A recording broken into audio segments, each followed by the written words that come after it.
Hello guys. तो सबसे पहले हम आपको अपने बारे में बता देते हैं। मेरा नाम पुनीत। And I'm Daisy. तो हम हैं इंडिया दिल्ली से और हम कनाडा आए थे 2022 मई में। मैं पहले मैं आई थी। I am on student visa और ये है work permit, that is SOWP, spouse open work permit visa. और मैं आया था अक्टूबर 28 2022। तो पहले हम शुरुआत से शुरू करते हैं। शुरुआत से शुरू करते हैं कि हमने कनाडा आने की कैसे सोची और कैसे हम कनाडा आ गए फाइनली। ठीक है, स्टार्टिंग स्टार्टिंग जर्नी कैसे हमने क्या सोचा और एकदम से क्या हुआ था कि जो हमारे ऐसे ये प्लान बन गए, ठीक है। तो वो सब हम आपको बताने वाले हैं। तो डटे रहिए, जुड़े बने रहिए। चैनल को सब्सक्राइब नहीं करा तो कर कमेंट भी दीजिए, करते रहिए। कमेंट भी करिए अच्छे अच्छे। तो सबसे पहले तो मैं अपनी मैडम से ही क्वेश्चन करूंगा, हमारी शादी कौन से सन में हुई थी बताना। सन अभी चल रहा है 2022 3। 2023 हमारी 20 में हुई थी। ये देखो, मेरे को पता था, मेरे को 21 में हुई थी। देख रहे हो भाई, लड़कों को याद नहीं रहते हैं, मेरी मैडम को याद ही नहीं है हमारी शादी को। और ये तो अभी 2021 में हुई थी गाइस। और ये तो अभी रिसेंटली की बात है, ऐसे भी नहीं 4-5 साल निकल गए, चल याद नहीं आ रहा। मैं डेट्स वेट्स नहीं भूलती, मैं वो ईयर का ऐसे मेरे को समझ नहीं आता क्यों नहीं आ रहा। अभी तो 2 साल भी कंप्लीट भी नहीं हुए, होंगे तो ऑब्वियस सी बात है 21। मेरे को पता था इसलिए मैंने क्वेश्चन रखा। Because I am confused. मैं ईयर्स में कंफ्यूज होती हूँ, मैं डेट्स में नहीं होती यार शादी की तो याद रखनी चाहिए ना। तो हम टॉपिक पे आते हैं। क्या फर्क पड़ रहा है, गिनीज वर्ल्ड रिकॉर्ड में थोड़ी लिखा है। अब याद रखना 2021 में हुई है हमारी शादी। ओके, सो हमारी शादी हुई थी 15 फेब 2021 जी। और 2020 के अंदर पहली लेयर आ चुकी थी कोरोना की।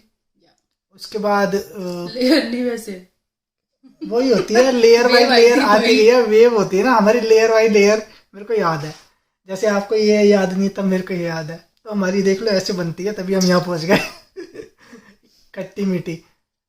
तो 2020 में बहुत चला, उसके बाद ये जनवरी फरवरी तक आते आते शांत हो गया था। और फरवरी में हमारी शादी थी। उस टाइम तक कोरोना का कोई नाम निशान नहीं था। एकदम से कोरोना बीच में गया था, उसने कहा कि तुम ऐसे शादी कर लो। फरवरी में फिर जैसे हम शादी के लिए फिर से कोरोना बढ़ गया। फरवरी में कोई कोरोना नहीं था, मार्च में कोई कोरोना नहीं था, और मार्च के सडनली बाद लास्ट में आते आते कोरोना फिर से आ गया था। मतलब वो आई थी सेकेंड वेव, है ना कोरोना की। उसमें लॉकडाउन भी लगा था। लॉकडाउन भी लगा था, प्रॉपर वाला नहीं था बट लगा था। तो हमारी शादी हुई, हम हनीमून वगैरह करके आए मार्च के अंदर। मार्च में साले की शादी हुई, उसको भी एंजॉय किया पूरा, कोई कोरोना नहीं है। उसके बाद कोरोना लग गया, घर ही घर पे थे। फिर हम देखते थे यूट्यूब पे देख रहे हैं। घर पे थे, हम ऐसे यूट्यूब चलता था हमारे ज्यादातर। और मैं एज ए यूट्यूबर हूँ, सब सीखे जाने चैनल पे, मार्केट में मार्केट इन्फ्लुएंसर हूँ।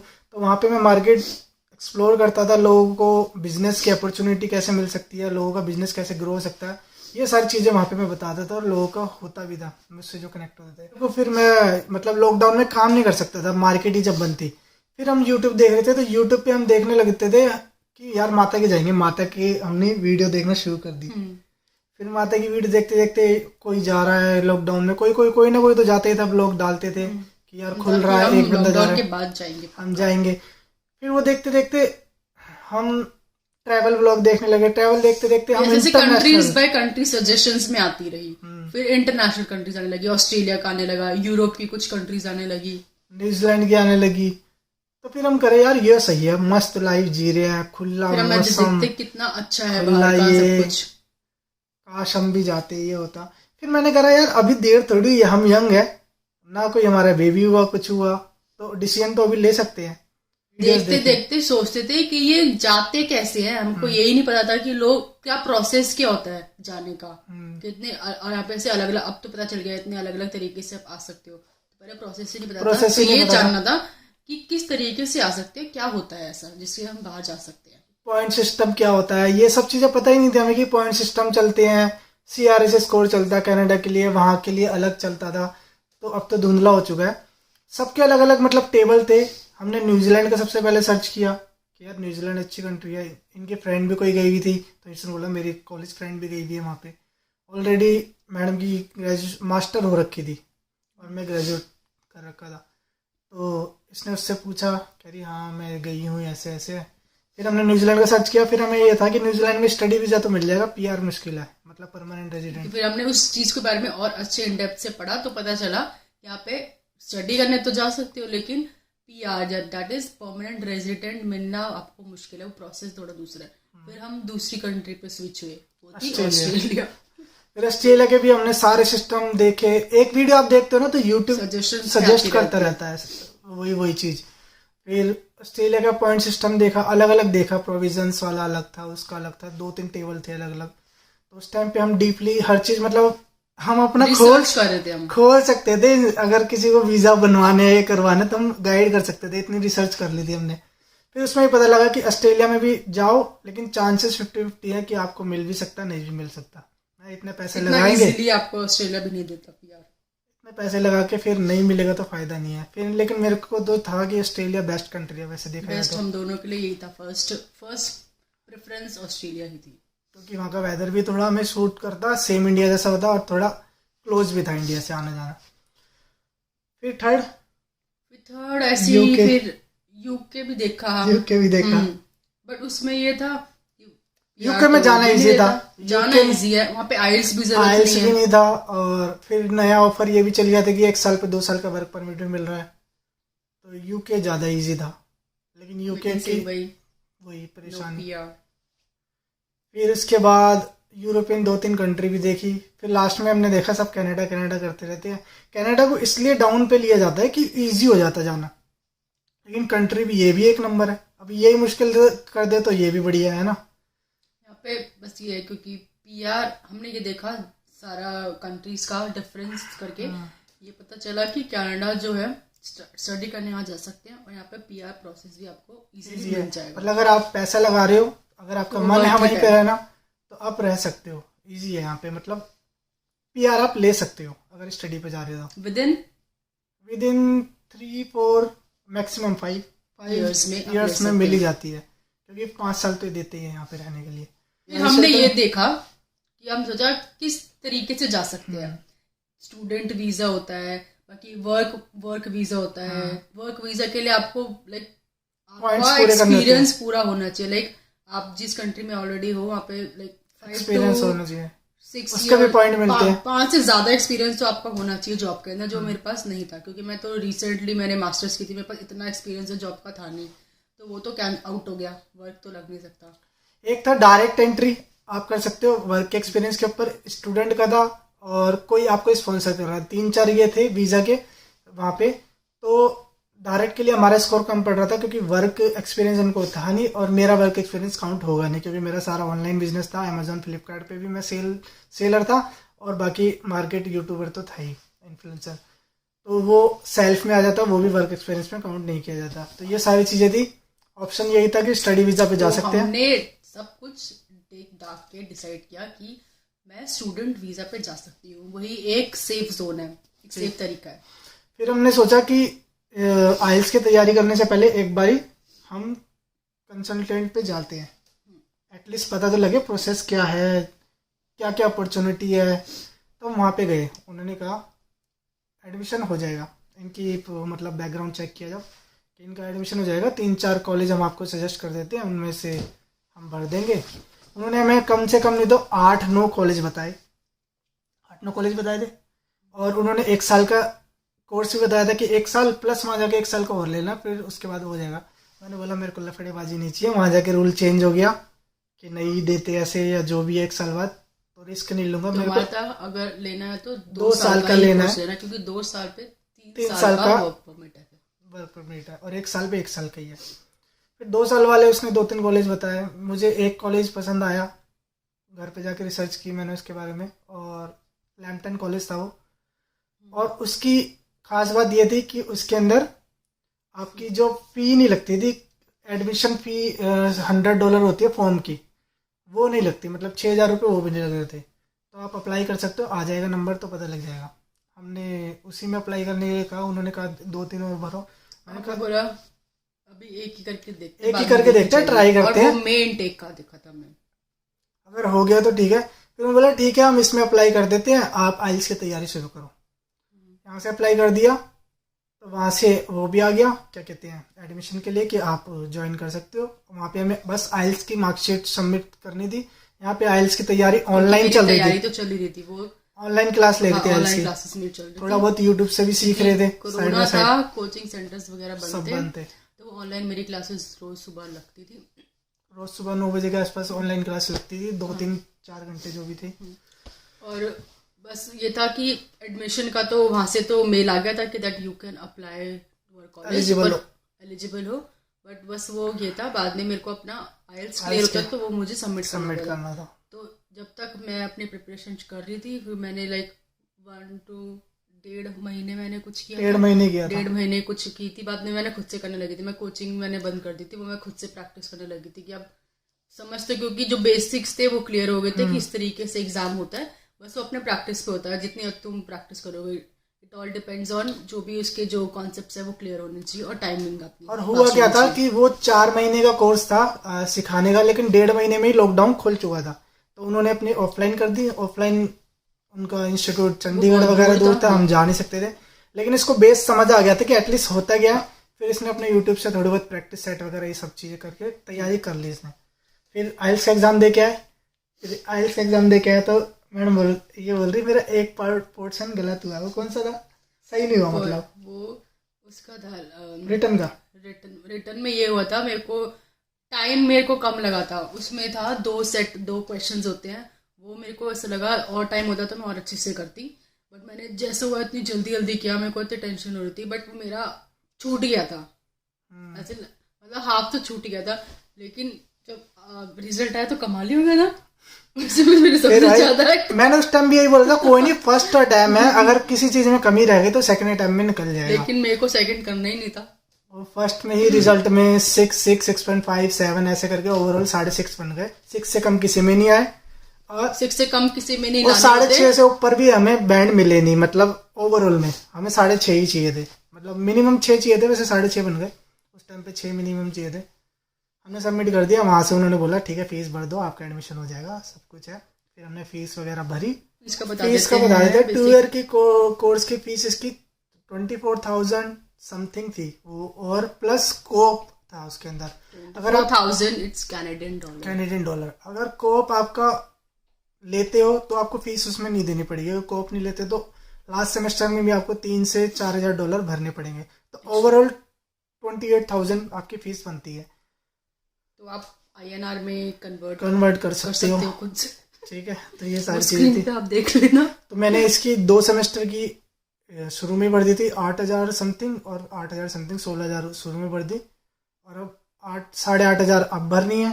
फिर लास्ट सेमेस्टर की 4,000 भरनी है, तो अभी भाई 12,000 और भरनी है। फिर इसके बाद आइल्स वगैरह हो गया, सब कुछ हो गया, फिर टिकट वगैरह बुक कराई। तो टिकट नहीं, सबसे पहले तो हम उसका अप्रूवल का देख रहे थे, क्योंकि ये तो सिर्फ एडमिशन हुआ है। ये तो बस एडमिशन हुआ था। एडमिशन होने से ये इसका मतलब ये नहीं होता कि आप कनाडा जा सकते हो। अब आपको अप्रूवल चाहिए वहां से, वीजा से। वीजा अप्लाई कर रखा था वहां पे, इसने बायोमेट्रिक दिया अपना, सब कुछ दिया, मेडिकल हुआ मेरा, और उसका आइल्स का इंटरव्यू उसमें भी हुआ था, स्पीकिंग जो होता है। हाँ, वो भी ये 3 पार्ट्स के अंदर होता है। रिटन होती है, लिसनिंग होती है। रिटन एंड लिसनिंग तो उसी वक्त एक ही जगह होती है, एक ही टाइम पर होती है। स्पीकिंग के लिए अलग से होता है, it's like an interview, but थोड़ा डिफरेंट होता है। ये 4 होते हैं, तुम्हारे बारे में नहीं होता इंटरव्यू, 3 एक में हो जाते हैं, एक अलग से होता है, स्पीकिंग का अलग से होता है, 4 होते हैं। तो मेरा स्पीकिंग का हुआ था, इंटरव्यू हुआ था, वो तो बहुत अच्छे से गया था। स्पीकिंग की मुझे कोई टेंशन ही नहीं थी।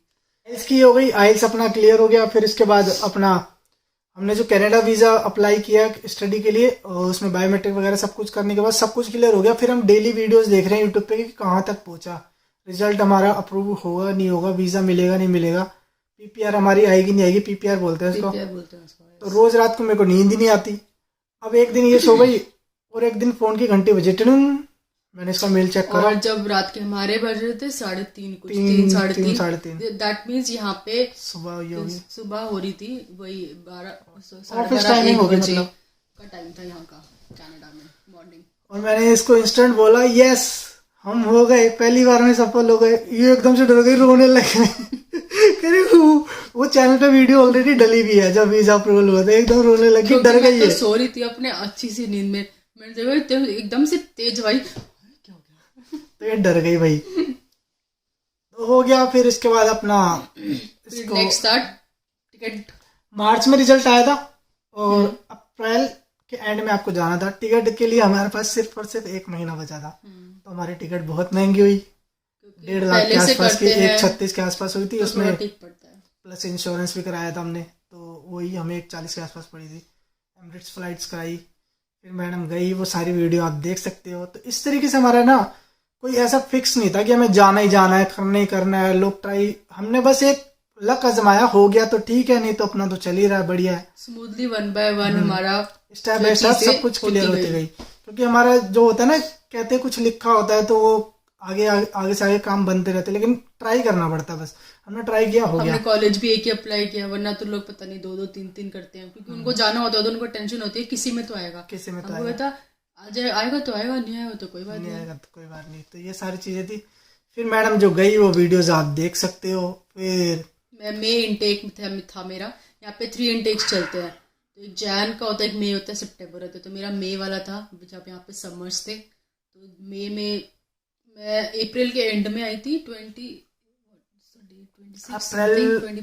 24 की फ्लाइट थी आपकी, 23 या 24 की, 24/5 को ये आ गई थी यहाँ पे। तो मैं यहाँ कनाडा में लैंड कर गई थी। और फिर उसके 2 महीने बाद मैंने अपनी फाइल लगवाई थी। मेरी फाइल लगी थी जून 22 को, और 2 महीने मेरे को इसलिए लग गए, मेरे को डॉक्यूमेंट्स इकट्ठे करने थे, अपनी सारी यादें इकट्ठी करनी थी, मेमोरीज, फोटोज, चैट्स, सब चीजें चाहिए होती है, हमें प्रूफ दिखाने होते हैं हमारे। यू आर मैरिड कपल, हमने में होना, हनीमून की फोटोज वगैरह सब सिलेक्ट करी। मैंने पूरी चैट वगैरह सब कुछ। फिर 22 जून को लगा, जून, जुलाई, अगस्त 23 अगस्त के आसपास मेरा रिजल्ट आ गया अप्रूव। 2 मंथ्स में, पहली बार में 2 महीने के अंदर। लोग बोल रहे थे तुमने बहुत गलत डिसीजन लिया, साथ जाते जाना था तो, नहीं तो मत जाओ। 6 महीने से किसी का नहीं आ रहा, किसी का 1 साल से नहीं आ रहा, कोई 2 साल से नहीं आ रहा, अलग अलग रह रहे हैं। मेरा 2 महीने में आ गया। मैंने टिकट एडवांस में करवा दी थी मैडम के जाने के बाद, जनवरी की, कि मैं जनवरी में जाऊंगा, दिसंबर तक तो आ ही जाएगा 6 महीने में। फिर अपना जनवरी में निकल जाऊंगा। फिर मेरा जब आ गया था अगस्त में, तो बोली नहीं थोड़ा जल्दी आओ। मैंने फिर दिसंबर की करा दी, 1 महीना पहले की। फिर मेरा एक सेमेस्टर कंप्लीट हुआ। मई से शुरू हुआ था, मई, जून, जुलाई, अगस्त तक था। फिर अगस्त के लास्ट में मेरी क्लास थी 23 की क्लास थी लास्ट। तो फिर इसको ये था कि मैं आऊंगी। मेरा सिर्फ 15 डेज का ब्रेक था, उसके अंदर मैं इंडिया जाकर आ गई थी। फिर मैंने बोला भाई आ जाओ, ये आ गई। और फिर ये वापस 7 सितंबर को वापस चले गई। मतलब 10-15 दिन के लिए आई और वापस चले गई। फिर इसके बाद इसको आने के बाद मेरे को ऐसे मुझे एक 10-15 दिन के अंदर ऐसे कर गई कि अब आपका आ गया, आपके रुक रहे हो इधर, अब भी आ जाओ। अब मैंने पहले कैंसिल करवा के दिसंबर की कराई थी, फिर दिसंबर से अक्टूबर, फिर मैंने अक्टूबर एंड की कराई कि यार अब तो जाना ही पड़ेगा, क्योंकि ये नहीं रह पाएगी। और ये जल्दी से आके भी चली गई 6 महीने के अंदर ही। तो अब मेरा रुकना बनता भी नहीं है, जाना तो है ही। फिर मैं अक्टूबर एंड में यहाँ पे आ गया। तो ये थी हमारी अक्टूबर 28 को यहाँ पे लैंड कर गया था। तो ये थी हमारी छोटी सी कहानी कि हमने कैसे सोचा, क्यों आए, किस लिए आए, ऐसे करके हमारा प्लान बना और हम पहुंच गए। हाँ, तो अब मेरा 1 ईयर कंप्लीट हो गया है। जैसे मैंने आपको बताया, मेरा लैम्पटन कॉलेज है और इसमें मेरा जो कोर्स है marketing management digital media MMDT, 2 year duration का PG डिप्लोमा है। 1 साल मेरा कंप्लीट हो गया। मई इनटेक में मैं आई थी। तो अब मेरी चल रही है वेकेशंस, दैट इज मई से सितंबर तक का, मई टू दिसंबर तक का 1 साल कंप्लीट। अब मेरा मई से फिर से दोबारा 1 साल शुरू, सेकेंड ईयर जो है वो शुरू होगा। 4 महीने का यहाँ पे 4 महीने के सेमेस्टर होते हैं। 8 महीने में 1 साल कंप्लीट हो जाता है। बाकी इसकी प्रॉपर वीडियो लेके आएंगे। टाइम जॉब यहाँ पे कर रही हूँ। इसके प्रॉपर वीडियो लेके आएंगे कि ये कौन से कॉलेज में पढ़ती है, कॉलेज कैसा है, आप आ सकते हो नहीं आ सकते हो, मेन ब्रांच कहाँ पे है, उसके ऊपर एक टॉपिक पे वीडियो लेके आएंगे। इस वीडियो में फिलहाल इतना है कि हमने कैसे सोचा और हम कैसे आए। और अगर आपको ये भी जानना है कि आइल्स एग्जाम में क्या क्या होता है, किस तरीके से एग्जाम होता है, क्या प्रोसेस होता है, मतलब कैसे क्वेश्चंस होते हैं, क्या पैटर्न होता है, वो सब आप कमेंट में पूछ सकते हो। आप मुझसे पूछ सकते हो। तो मैं उसके लिए यार आपको अलग से वीडियो बना के लाएंगे। जब भी हम ये टॉपिक की वीडियो लेके आ रहे हैं ताकि आप हमसे पूछो तो और हम वीडियो लेके आए। वीडियो में फिलहाल इतना ही क्योंकि वीडियो लंबी हो चुकी है, हम नहीं चाहते इसको और खींचना। सब्सक्राइब कर देना, कमेंट जरूर बेल करना, आइकन बजा देना फॉर मोर नोटिफिकेशंस। तब तक के लिए bye bye. See you from Canada.